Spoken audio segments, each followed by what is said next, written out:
Okay guys, I'm going to do a collection video.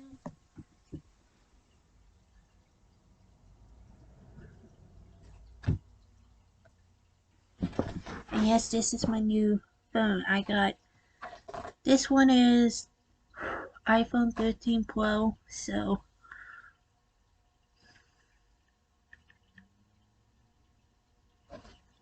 my friend Katie sent me something.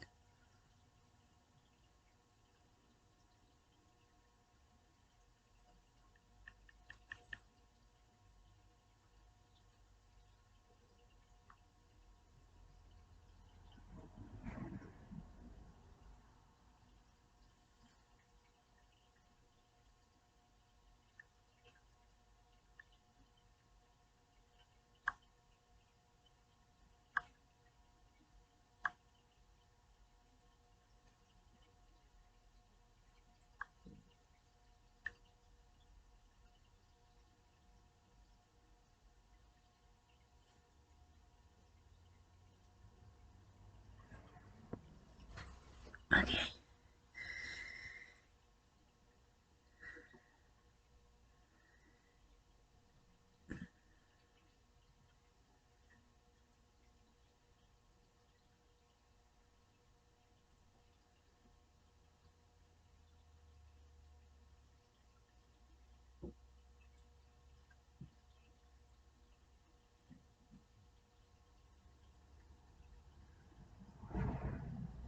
There's the white Yokum. That's who I saw.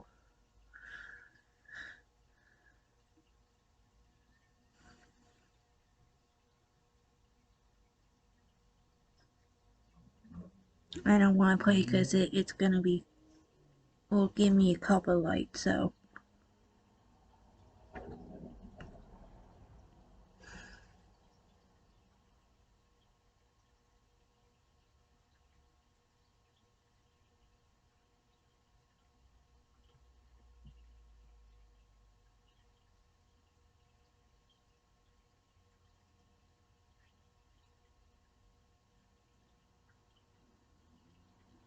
Oh, let's do how they caught serial killer John Wayne Gacy.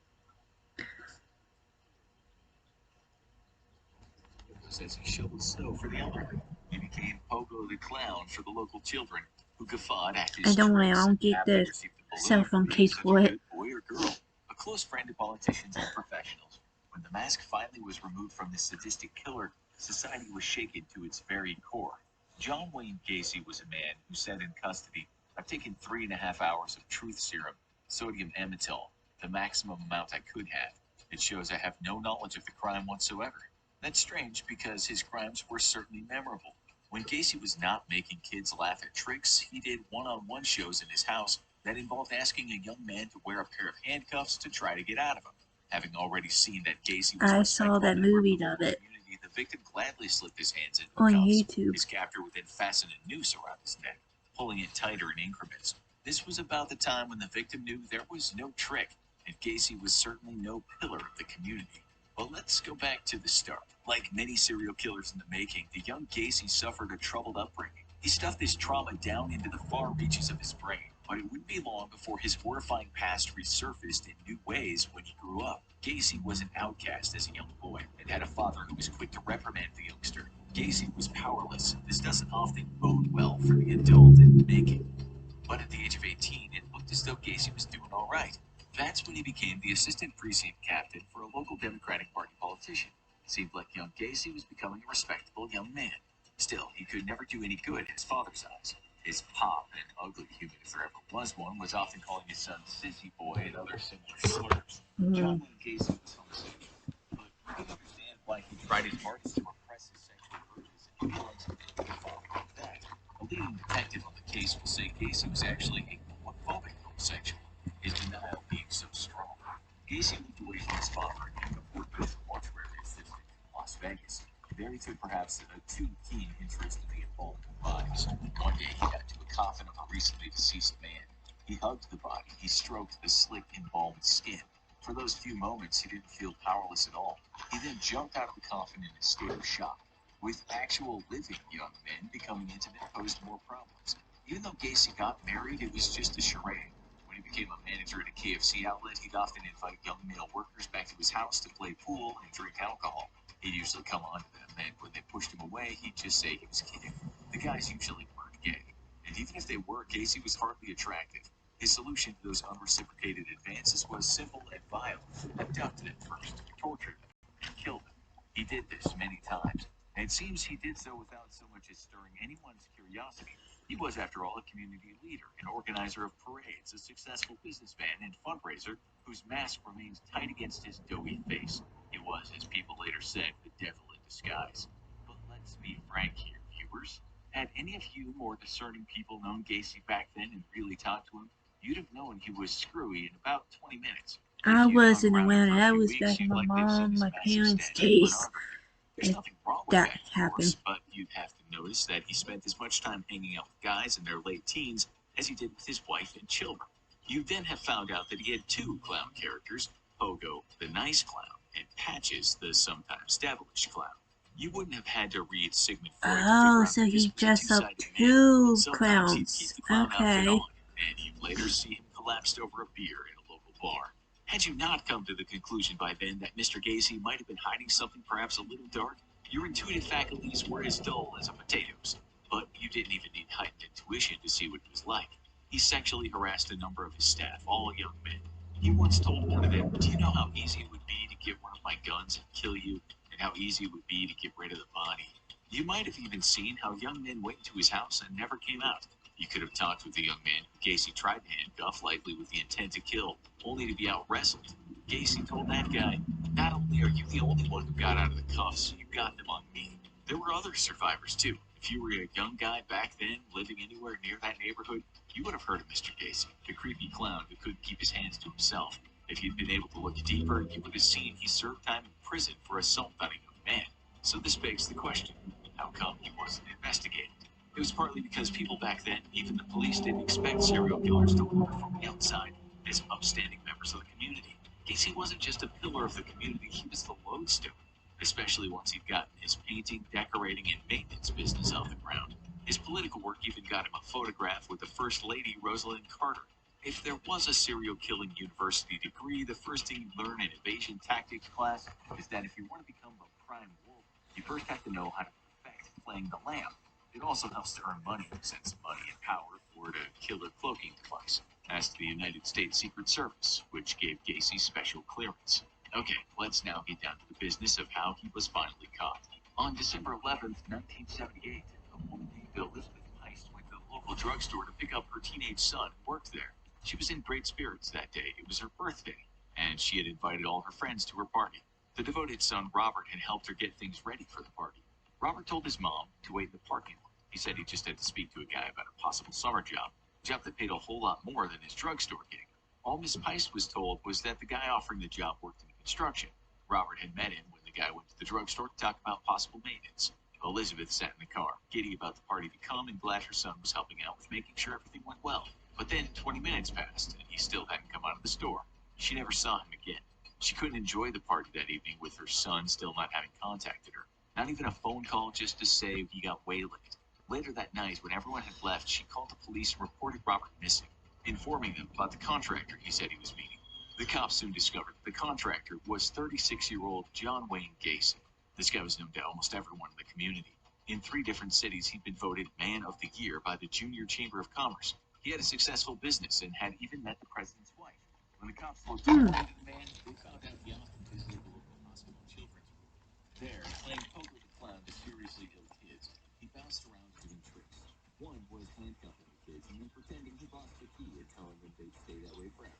Another was running around and tying them up with rope. The children couldn't get enough of it. When police interviewed his neighbors, they told him Gacy was a lovely guy, despite going through 2 divorces and not seeing his 2 kids much. Every Christmas, his house was always the one with the most Christmas lights. When it snowed, he never failed to go out in the street and shovel old folks' driveways. So police didn't immediately think, serial killing sadist. In fact, they might have left Gacy alone had he not denied going to the drugstore that day Robert went missing. Witnesses had put him there. This encouraged the cops to dig a little deeper. They only had to scrape the surface to find the part-time party clown, had been imprisoned in the past for attacking a teenager. They also saw that similar charges had been dropped in another case that mirrored them. What was just as shocking was a police report from 1978, in which Gacy had invited a 28-year-old man to smoke some weed in his car. He told police at the time that Gacy knocked him out by putting a rag soaked in chloroform over his mouth. Gacy took him back to his house and assaulted him. Police didn't charge Gacy, and the matter was settled over a $3,000 payout. Now, a few months later, he'd been connected to a missing teen. Police had to investigate. Too many things just seemed wrong about Gacy. Police got a warrant and went to search his house.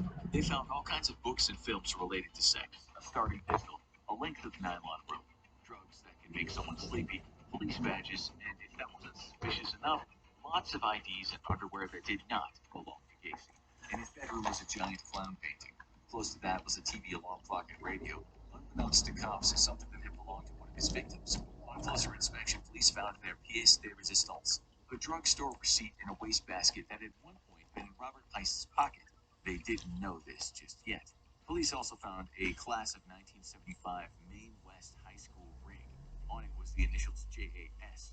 They didn't know it at the time, but the ring belonged to one of Gacy's former employees, John Allen Syke, who became a victim himself. They surveilled his house after that and followed him everywhere he went. Gacy seemed to enjoy this at first, going over to the police car outside his house and telling the cops where he was about to go. As time went on, he said the police were harassing him for no good reason, all the time trying to prove how important he was. One time, detectives went to lunch with Gacy. They asked him about his clown thing. Gacy said he loved being pogo. Being a clown, he said, meant you could go out in public and grab women, and all they did was laugh about it. He told them, being a clown, you can get away with murder. Police then interviewed one of his former employees, who told them Gacy once asked him to spread lime in a crawl space under his house. That's when they started working on getting a second search warrant. One day, Gacy lost his temper and went out to the surveillance vehicle. He said to the cops, come inside, have a coffee, look around, there's nothing to see. Meanwhile, the neighbors wondered why those horrible cops were harassing poor Mr. Gacy. In the house, one of the cops noticed something when he flushed the toilet. It wasn't physical, it was a smell every detective knows well, death. That second warrant couldn't come soon enough. Soon after, Gacy turned up at his lawyer's office looking rattled and drunk. He told his lawyers he had something to say. When they asked what, he pulled out the newspaper, pointing at the article about the missing boy, Robert Heist. Gacy said, the boy's dead. He's dead. He's in a river. Through the night, Hey. the drunk Gacy said he'd been the jury, judge, and executioner of many, many people. He said some were under the house and others were in the river, although Gacy was worse for wear throughout his rambling. He wasn't under arrest at this point and so left, now badly hungover. He wouldn't remain a free man long, but while he was, he Hey, drove over to Linda. and said, I've been a bad boy. I killed 30 people, give or take a few. On December 21st, police got the second warrant to search his house. As they looked around, they found a kind of trapdoor. That led to a crawl space, so one of the detectives got in and started crawling along the tunnel. His nostrils were immediately filled with the stench of decomposition. He shouted up to the other detectives, What are you this doing? place is full of kids. At first, police found 3 bodies, all in various stages of rot. They also found bits of bodies. What they were looking at was perhaps one of the USA's worst serial killers. Turned out Gacy had been killing for a while, even when he was living with his second wife. Once she was out of the house, he lured young men back to his place on the promise of booze and weed. He'd often play his clown game with them, strapping handcuffs over their wrists to see if they could get out. They'd become worried, and then he would strangle them. He usually did this slowly, first by putting the rope around their neck and telling them it too was a game. He gradually fastened it tighter and tighter by twisting a stick until they could hardly breathe. He tortured some of his victims while they were in this state of terminal distress. His wife would often complain about the horrid smell, in which case he would always blame dead rats. When she complained too much, he told her to mind her own business. She asked about all the clothes and wallets she found, seemingly from the young man. Again, Gacy told her not to pry into his personal business. That's when she left. Police interviewed survivors, mostly poor kids and prostitutes he found on the streets. Although Gacy was open to picking up any kind of hitchhiker, he'd take them back to his house and show them that photo of himself with the First Lady. This was usually enough to make the men feel safe. The only reason they survived was that they outright refused to play the handcuff game with him. They didn't tell the cops, for the sad fact that most of them saw police as the enemy. If they did take part in the trick, they died. Gacy told police that when he was tightening that rope around his victim's neck, for the final time, he would often recite the 23rd Psalm. It starts with the line, the Lord is my shepherd, I shall not want. And later comes the unforgettable line, yea, I walk through the valley of the shadow of death, I will fear no evil. God knows what might have been going through the minds of his victims. Gacy was doing most of the killing when he was the most famous for playing pogo. So he could have killed and entertained a bunch of sick kids or the children of his politician friends. As for why he did it, Gacy once told FBI profiler Robert Ressler that all his victims were just worthless little queers and punks. He later denied the murders, saying he'd been set up. In his many interviews, he said the media made him into some kind of monster. He said, they've created this fantasy monster image, and it's been going on for the last 12 years, and I never had no comment.